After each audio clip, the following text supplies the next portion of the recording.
Reference beyond text ബുക്കിൻ്റെ അടുത്ത എപ്പിസോഡാണ്. നമുക്കിതിലേക്ക് വേഗം കയറാം.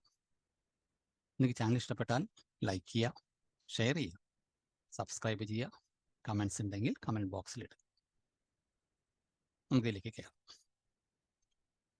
ഒരു സ്റ്റേറ്റ്മെൻറ്റ് വെച്ച് നമുക്ക് സ്റ്റാർട്ട് ചെയ്യാം. ചെയ്യേണ്ട കാര്യങ്ങൾ ചെയ്യേണ്ട സമയത്ത് ചെയ്യേണ്ട രീതിയിൽ തന്നെ ചെയ്യണം. ഒരിക്കൽ കൂടെ, ചെയ്യേണ്ട കാര്യങ്ങൾ ചെയ്യേണ്ട സമയത്ത് ചെയ്യേണ്ട രീതിയിൽ തന്നെ ചെയ്യണം. അപ്പോൾ അതിൻ്റെ റിവേഴ്സ് പലരും ചിന്തിക്കും. എങ്ങനെ? അപ്പോൾ ചെയ്യേണ്ടാത്ത കാര്യങ്ങൾ ചെയ്യേണ്ടതല്ലാത്തതായ സമയത്ത് ചെയ്യേണ്ടതല്ലാത്തതായ രീതിയിൽ ചെയ്യാം എന്നാണോ? അല്ല, അങ്ങനെ ചെയ്യാൻ പാടില്ല. ഇവിടെയാണ് നമ്മുടെ ഇന്നത്തെ ഡിസ്കഷൻ്റെ മെയിൻ കണ്ടന്റ് അല്ലെങ്കിൽ മെയിൻ തീം അല്ലെങ്കിൽ മെയിൻ വേർഡ് വരുന്നത്. ആ ടേമാണ് ഡിസിപ്ലിൻ. എന്താണ് ഡിസിപ്ലിൻ്റെ classical definition? Doing right thing in right time in right quantity. ചെയ്യേണ്ട കാര്യങ്ങൾ ചെയ്യേണ്ട സമയത്ത് ചെയ്യേണ്ടതായ രീതിയിൽ തന്നെ ചെയ്യണം. എന്തിനാണത്? എന്നാലും നമുക്ക് സക്സസ് ഉള്ളൂ.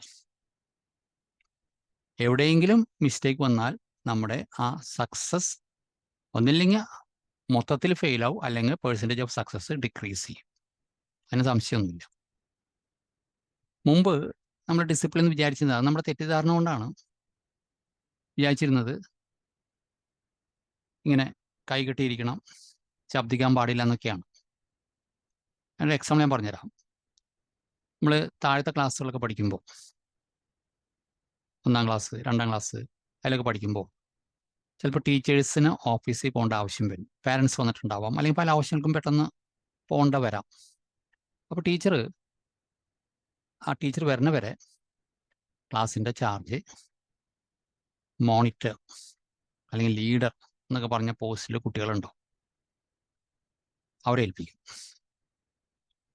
അപ്പോൾ അവർക്ക് ഈ മോണിറ്റർ അല്ലെങ്കിൽ ലീഡർ ആ സമയത്ത് ഒരു റൂളറിൻ്റെ പോലെയാണ്. ആ ലീഡർ അല്ലെങ്കിൽ മോണിറ്റർ ടീച്ചറുടെ സമയത്ത് ക്ലാസ് ഭരിക്കുക. നമ്മൾ നിശബ്ദമായിട്ടിരിക്കണം. അങ്ങനെ തന്നെ ഇരുന്നാൽ പോരാ, ഒരു പൊസിഷൻ ഉണ്ട്. ഇതാ ഇങ്ങനെ വേണം ഇരിക്കുക. ഈ കൈ ഉടനെ അനക്കാൻ പാടില്ല. അതായത് നമ്മുടെ മൗത്ത് അല്ലെങ്കിൽ ഈ മുഖം ഫ്രീ ആയിട്ട് ഇങ്ങനെ കണ്ടു കഴിഞ്ഞാൽ നമ്മുടെ പേര് എഴുതി വയ്ക്കും. ടീച്ചർ വരുമ്പോൾ കൊടുക്കും, നമുക്ക് അതിൻ്റെ പനിഷ്മെൻറ്റ് കിട്ടും. അപ്പം അങ്ങനെയായിരുന്നു അന്ന് ഡിസിപ്ലിനൊക്കെ ക്ലാസ്സുകളിൽ മെയിൻറ്റെയിൻ ചെയ്തിരുന്നത്. പക്ഷെ നമുക്കിന്നറിയാം അതൊന്നല്ല ഡിസിപ്ലിൻ. ഡിസിപ്ലിൻ എന്ന് പറഞ്ഞു കഴിഞ്ഞാൽ എന്താ? Doing right thing in right time in right quantity. അതിപ്പോൾ റെഗുലേഷൻസ് വരാം, കൺട്രോൾ വരാം, ഒബേ ചെയ്യാം. പല സിനോണിമസ് ടേമും നമ്മൾ ഉപയോഗിക്കാറുണ്ട്, നമുക്ക് അനുഭവിക്കേണ്ട വരും ചെയ്യാറുണ്ട്. പക്ഷെ കോമൺ ടേം ഡിസിപ്ലിൻ. അപ്പോൾ ആ വാക്കിൻ്റെ ഒരു അർത്ഥം നിങ്ങൾക്ക് പിടികിട്ടിയെന്ന് വിചാരിക്കണം. ഇനി ഡിസിപ്ലിൻ നമുക്ക് എവിടെയൊക്കെയാണ് ആവശ്യം? നമുക്ക് ജീവിതത്തിൻ്റെ എല്ലാ വശങ്ങളിലും ഡിസിപ്ലിൻ ആവശ്യമാണ്. അപ്പോൾ അത് കാണിക്കാനായിട്ട് ഞാൻ നിങ്ങൾക്കൊരു സ്ലൈഡ് ഷെയർ ചെയ്യാം. അപ്പോൾ നിങ്ങൾക്ക് വന്നിട്ടുണ്ടാവും.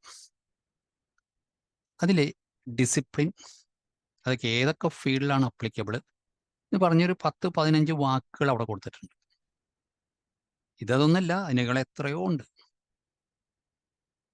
ഇപ്പോൾ പ്രെയർ, അല്ലെങ്കിൽ ഹെൽത്ത്, അല്ലെങ്കിൽ wealth, friendship, tour, reading, studies, ഉറക്കം, ഇങ്ങനെ നമ്മൾ നോക്കിക്കഴിഞ്ഞാൽ ജീവിതത്തിൻ്റെ എല്ലാ കാര്യങ്ങളും നമ്മൾ ഡിസിപ്ലിൻ കീപ്പ് ചെയ്യണം.